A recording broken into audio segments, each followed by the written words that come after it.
Hello class. Welcome back बच्चों। लो प्यारे बच्चों, स्टार्ट करते हैं नया लेक्चर। बेटा, आज हम चर्चा शुरू कर रहे हैं loan from commercial bank versus loan from financial institution.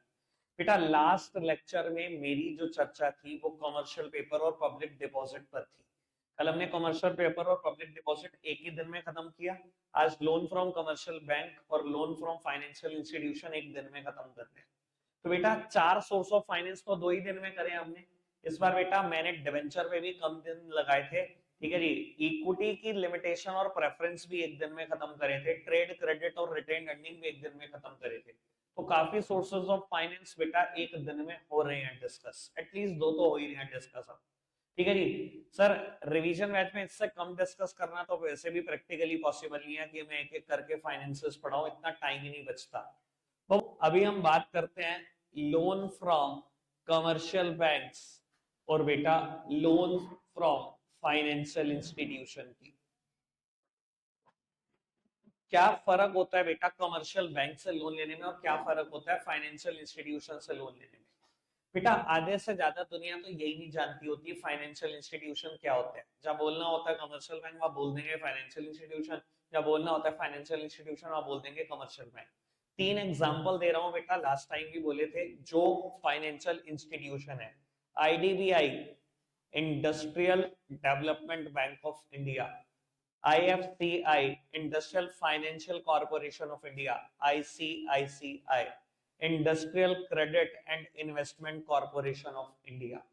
बेटा, अब प्रैक्टिकल बात यह है बेटा, तीनों के तीनों इंडस्ट्री को लोन देने के लिए बने हैं। तीनों के तीनों बेटा फाइनेंशियल इंस्टीट्यूशन है। और वो कुछ फर्क बता देता हूं, फिर सारी सिमिलैरिटीज ही है। पहली बात ये बेटा, कोई भी कमर्शियल बैंक को मैक्सिमम 20 ईयर्स के लिए लोन दे सकता है। लेकिन फाइनेंशियल इंस्टीट्यूशन के पास वो पावर होती है जो किसी कमर्शियल बैंक के पास नहीं होती। आज जाना पीएनबी, कल जाना पीएनबी, एक बार जाना पेरेंट्स के साथ, कहना सर होम लोन चाहिए और चाहिए 25 साल के लिए। जवाब आएगा सर मैक्सिमम 20 साल के लिए लोन कर सकते हैं, हमें पावर ही नहीं है 25 करने की। ठीक है जी। लेकिन फाइनेंशियल इंस्टीट्यूशन बेटा 30 ईयर के लिए लोन कर सकते हैं आपको। वो टाइम पीरियड है जिसके लिए कोई कमर्शियल बैंक लोन नहीं कर सकता। पहली बात, पहला डिफरेंस समझ में।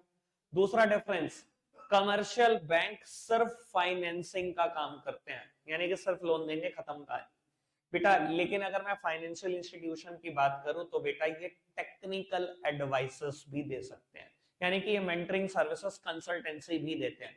खाली लोन नहीं देते, इनके पास एक सेपरेट डिपार्टमेंट होता है कंसल्टेंसी का। आपको इंडस्ट्री सेटअप करने जा रहे हो, इंडस्ट्री के लिए हजारों करोड़ का लोन मांग रहे हो इनसे, तो आपको ये भी बता देंगे कि इस पर्टिकुलर इंडस्ट्री का रॉ मटेरियल किस देश में अच्छा है, मशीनरी कहां से अच्छी मिल सकती है, स्किल्ड लेबर फोर्स आपको कहां से अच्छी मिल सकती है।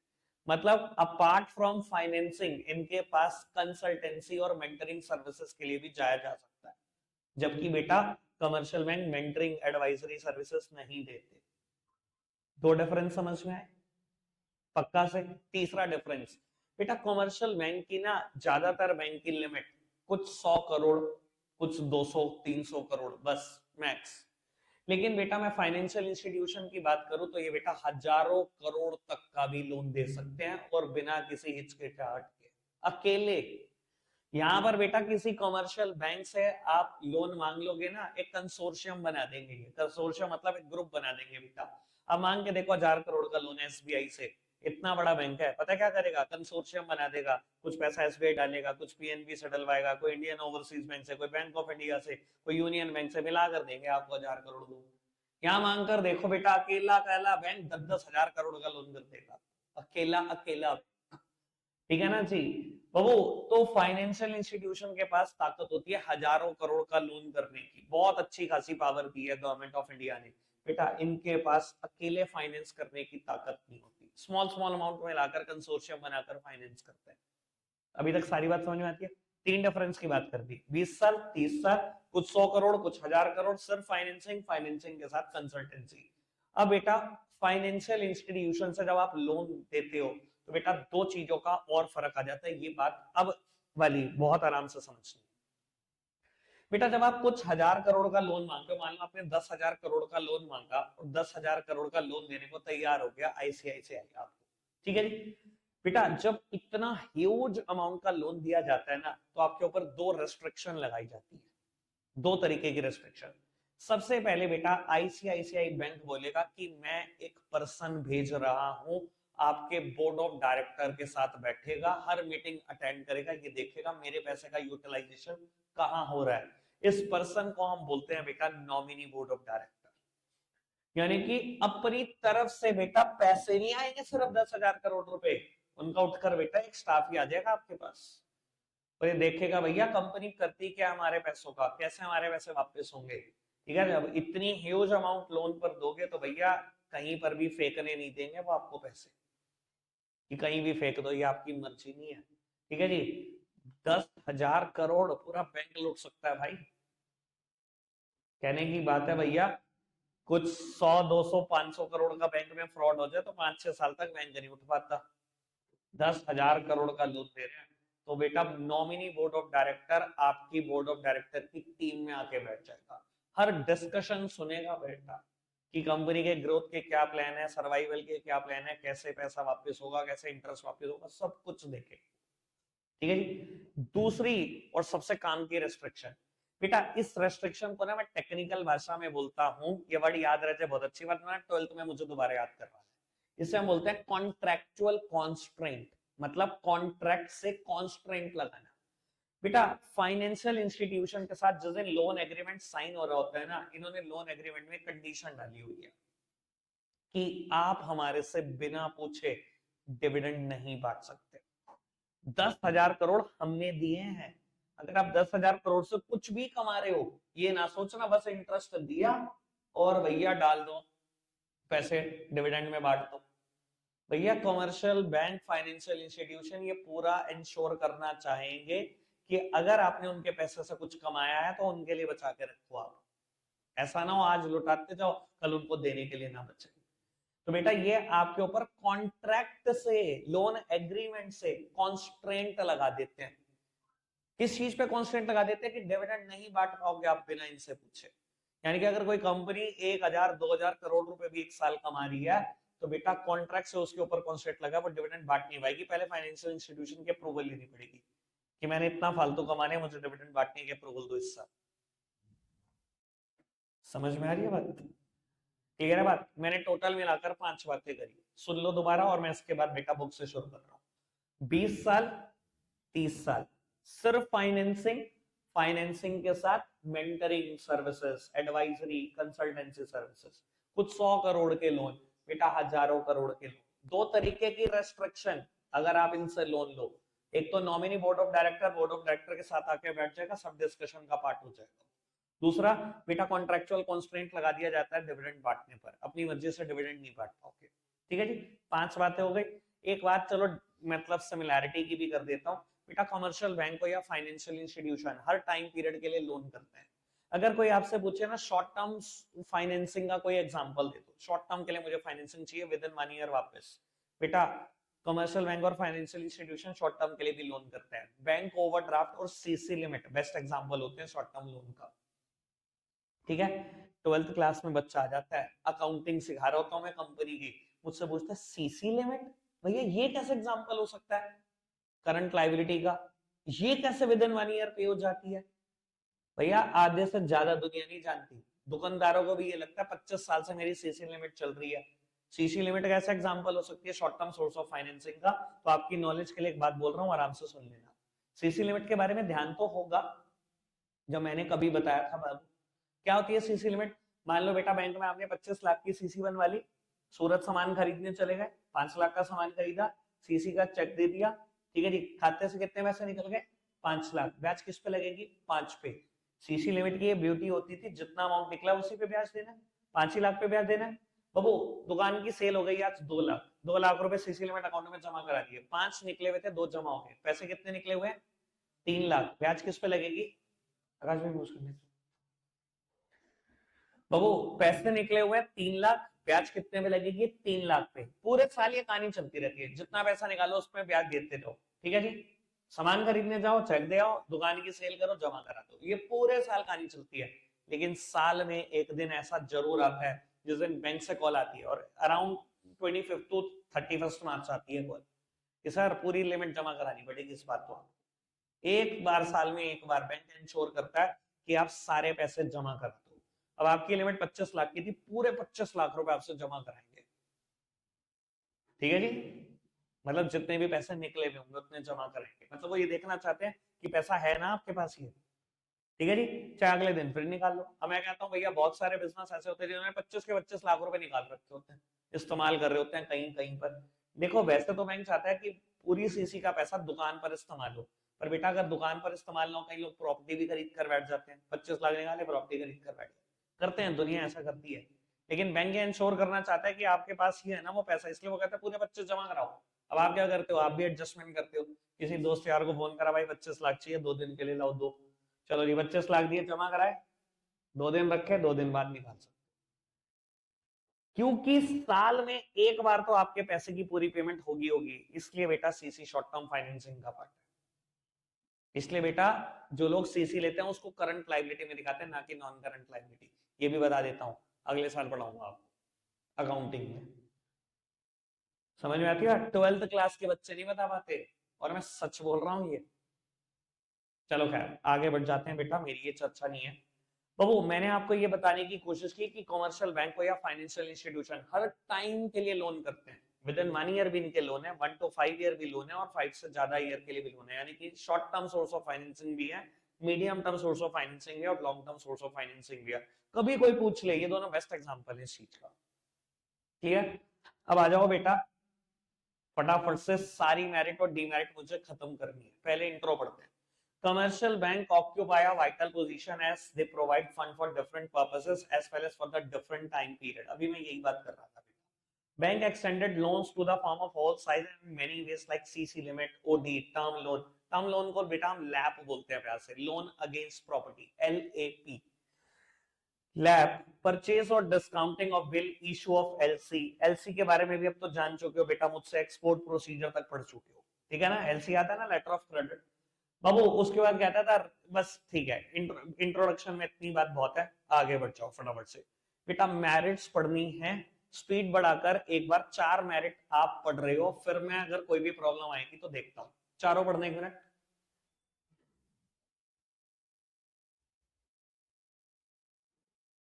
पॉपकॉर्न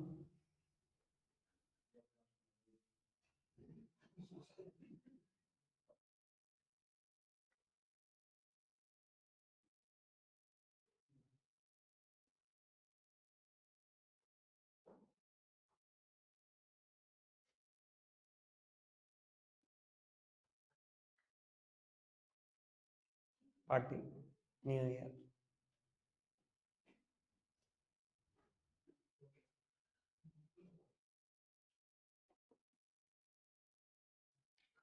पहली बात बेटा कहता है bank provide timely assistance to business by providing fund and when needed by it.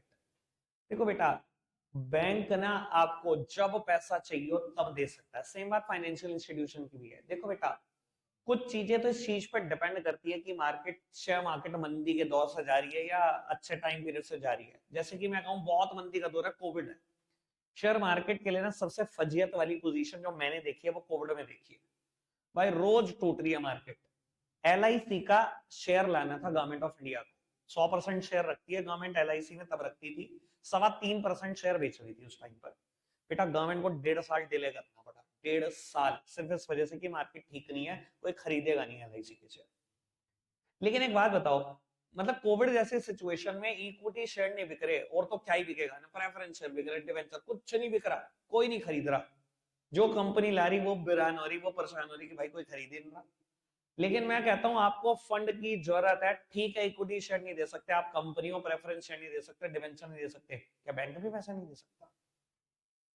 India के बैंकों को भी कमी पड़ी है? बेटा बैंक और फाइनेंशियल इंस्टीट्यूशन हर टाइम पर लोन दे सकते हैं, जब हर कोई हाथ जोड़ देगा कि पैसे नहीं है, तब भी बैंक और फाइनेंशियल इंस्टीट्यूशन लोन दे देंगे। तो यह सबसे बड़ी ताकत। दूसरी बात बेटा, सीक्रेसी बिजनेस की मेंटेन करते हैं बैंक। अगर आपने किसी से लोन लिया है तो बैंक ये चीज बेटा कभी भी पब्लिक नहीं होने देते। बेटा बैंक के अपने वर्क एथिक्स हैं, ठीक है जी, आप चाह कर भी ये चीजें बैंक से नहीं निकलवा सकते। मैं कहता हूँ आपके पिताजी ने एक लोन लिया हुआ है, आपको लोन अकाउंट नंबर पता है, आप पर्टिकुलर बैंक की पर्टिकुलर ब्रांच में भी पहुंच गए, सर ये मेरे पिताजी ने लोन लिया, ये अकाउंट नंबर एक मिनट देख के बताना, बैलेंस कितना है, बता देंगे, सवाल ही पैदा नहीं होता। सर बैंक के एथिक्स ऐसे है ही नहीं, ठीक है जी, आपको इंफॉर्मेशन नहीं पता लगेगी। बैंक बेटा अपने सारे बोरोवर्स की डिटेल सीक्रेट रखता है, ठीक है जी, समझ में आती है बात, यही है बैंक का कल्चर, यही है ethics. Third one, formalities such as issue of prospectus writing underwriting are not required for raising loan from bank, thus therefore is an easier source of finance। आपको भी पता है ये वर्ड किसके लिए लिखे गए, कहता है आपको ऐसी फॉर्मेलिटी पूरी नहीं करनी कि प्रोस्पेक्टस प्रिंट कराने में लगे हुए हो, शेयर को अंडर राइटिंग कराने में लगे हो, यानी कि बिकवाने में लगे हुए हो, बाबू ये चीजें इक्विटी शेयर में रिक्वायर्ड होती है, ठीक है ना जी। तो कह रहा ऐसी सारी फॉर्मेलिटी से बचे रहोगे अगर लोन लोगे तो, ठीक है जी, बात समझ में आती है।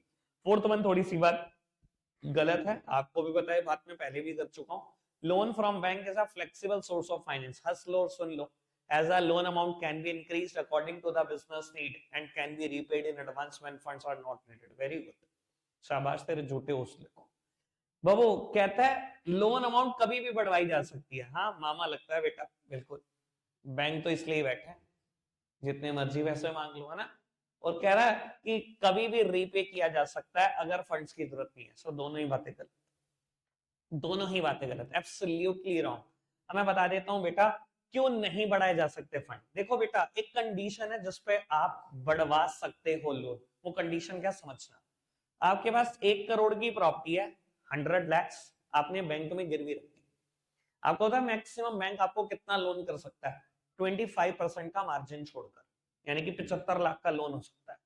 मैं कहता हूं अगर आपने पहले ही 75 लाख का लोन लिया हुआ है, यानी कि ये पूरी प्रॉपर्टी एग्जॉस्टेड है, पूरा एग्जॉस्ट कर रखी है आपने लिमिट, अब उसके बाद बैंकों का बैंक लोन बढ़ा देगा, तो ये तो बात फिर झूठी नहीं है कि लोन अमाउंट कभी भी बढ़ाई जा सकती है। सर कभी भी नहीं बढ़ाई जा सकती, अगर बेटा सिक्योरिटी की लिमिट एग्जॉस्ट नहीं हुई तो ही तो बढ़वा सकते हो।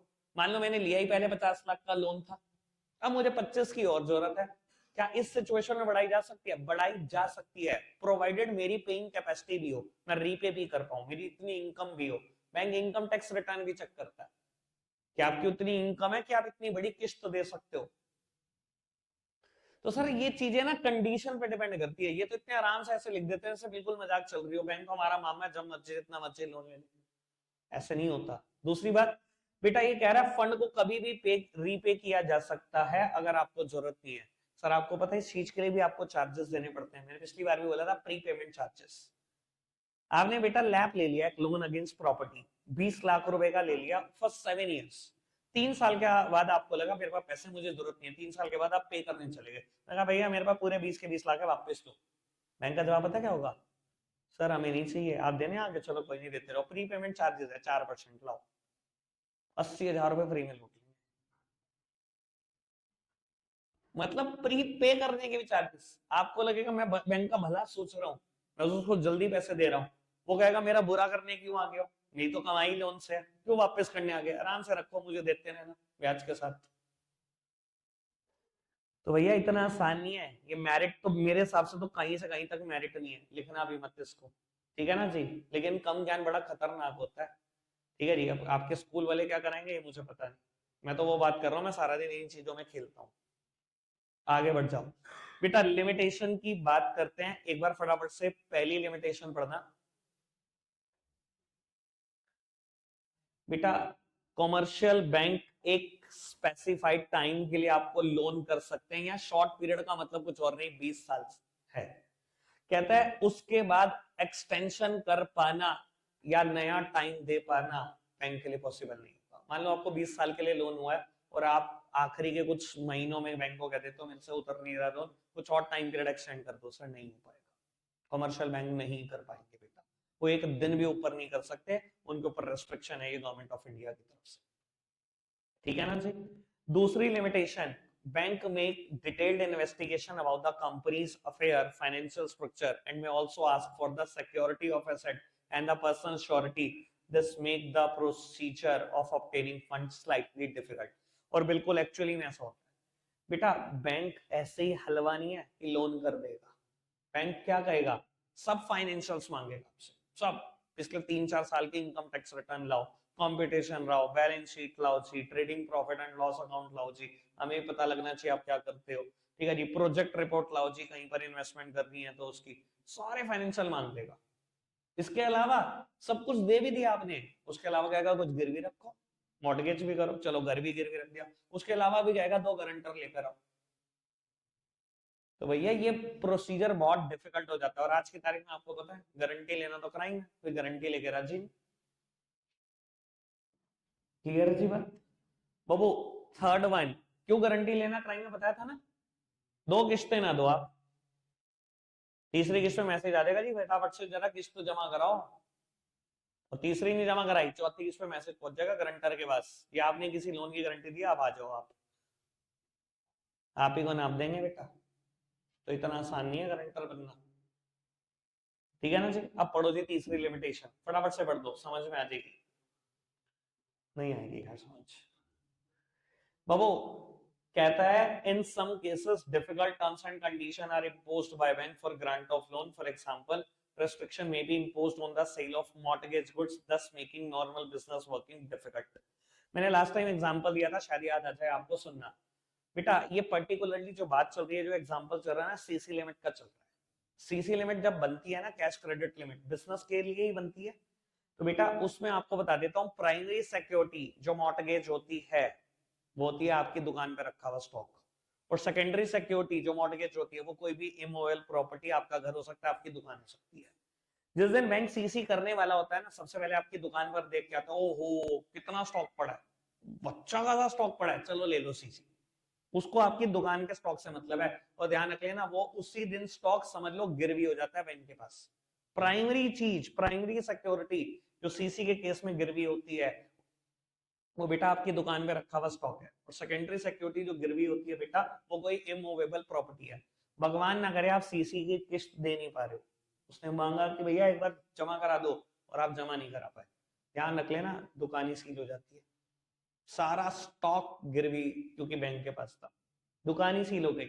अच्छा अगर अब दुकान ही सील हो गई, अब प्रॉब्लम क्या है, प्रॉब्लम तो आप समझ गए होंगे। भैया अगर दुकान सील ना होती, तो दुकान पे हम काम कर रहे थे, कारोबार कर रहे थे, 1% पॉसिबिलिटी थी कि हम बैंक के पैसे वापस कर देते। लेकिन अगर आपने दुकान ही सील कर दी है, तो भैया अब ये तो बात बिल्कुल क्लियर होगी कि हम दुकान पे धंधा नहीं करेंगे, और धंधा नहीं करेंगे तो ये भी बात बिल्कुल क्लियर होगी कि अब आपके पैसे तो वो कभी मिलते नहीं वापस। तो आपकी नॉर्मल वर्किंग ही डिस्टर्ब हो जाती है बेटा कई बार, ठीक है ना जी। बात बिल्कुल क्लियर हुई जो मैंने समझाने की कोशिश करी, ठीक है जी।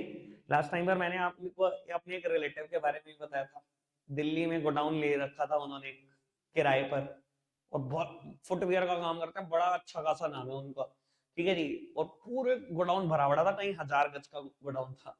क्या करा था उनके मालिकों ने फ्रॉड, पता है ना, दिवाली के दिनों में वो यहाँ पर आ गए 10 दिन के लिए सहारनपुर, अपने होम टाउन, ठीक है जी। पीछे से मालिक ने लोन के लिए अप्लाई कर दिया सीसी के लिए, ठीक है जी। और देखने आए बैंक मैनेजर के स्टॉक कितने हैं, कहते हैं ये देखो सारा स्टॉक हमारा ही। बैंक मैनेजर की आंखें खोली रह गई, अच्छा इतना स्टॉक, और वो स्टॉक गिरवी रख के उसने सीसी दे दी। और बड़ा पंगा हुआ था, बहुत पंगा इस चीज में। इंडिया में ऐसे ऐसे काम हो जाते हैं भाई, कुछ भी नहीं, रोज एक नई खबर सुन लेते हैं। बढ़ जाए आगे, चलो जी। बेटा फाइनेंशियल इंस्टीट्यूशन का इंट्रोडक्शन नहीं पढ़ना, कॉमर्शियल पेपर वाला सारा इंट्रोडक्शन लिखना है, cut copy paste subject to necessary modification. जहां कॉमर्शियल बैंक का नाम आया वहां फाइनेंशियल इंस्टीट्यूशन कर देना, ठीक है जी। अब पढ़ो जी मैरिट्स फटाफट से, लेकिन ये मुझे आज ही पूरा करना बेटा, थोड़ा सा स्पीड बढ़ा देना, पांचों पढ़ दो, कोई प्रॉब्लम है पूछ लो। शुरू की दो बहुत आसान है,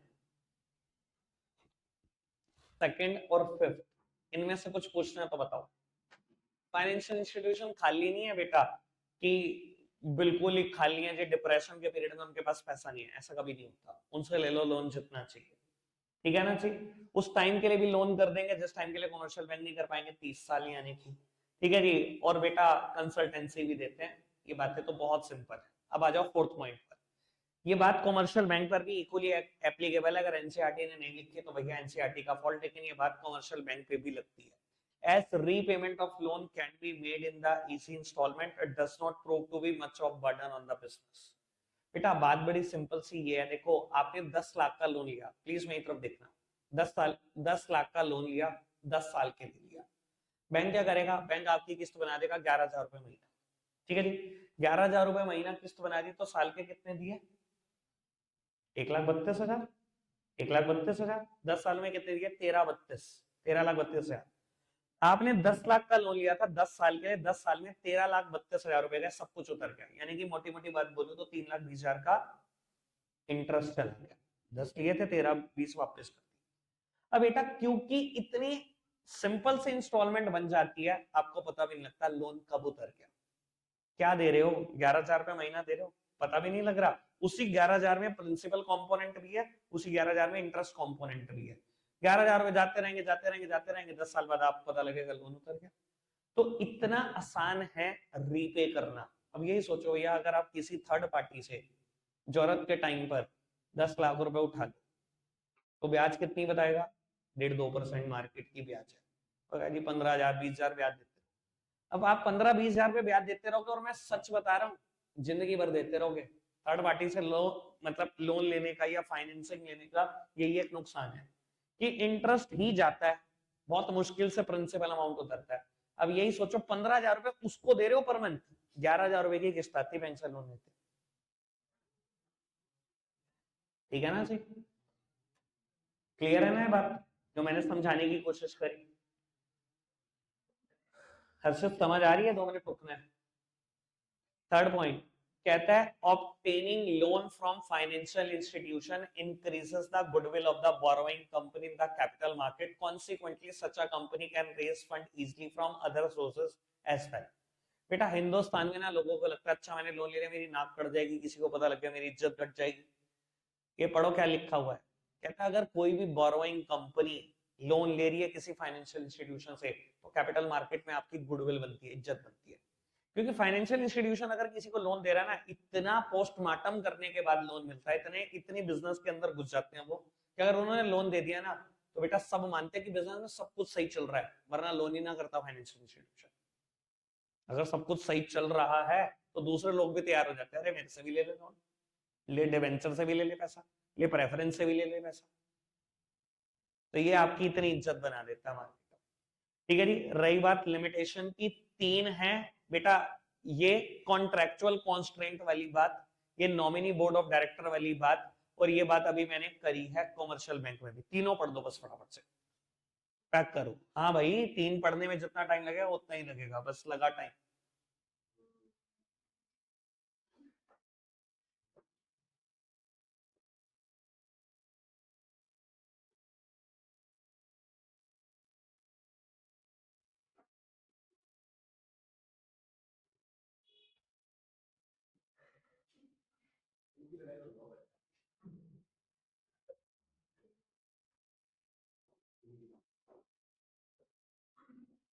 डन, समझ में आती है भैया, बहुत सारी फॉर्मेलिटी है, वही सब फॉर्मेलिटी, एसेट भी गिरवी रखो, 2 गारंटर भी दो, और सारे बिजनेस की पोस्टमार्टम भी कराओ, है ना, इतनी फॉर्मेलिटी, सिरदर्दी।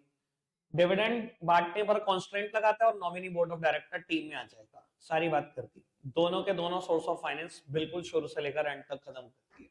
रखते आज के लिए इतना ही है प्यारे बच्चों, बाय बाय।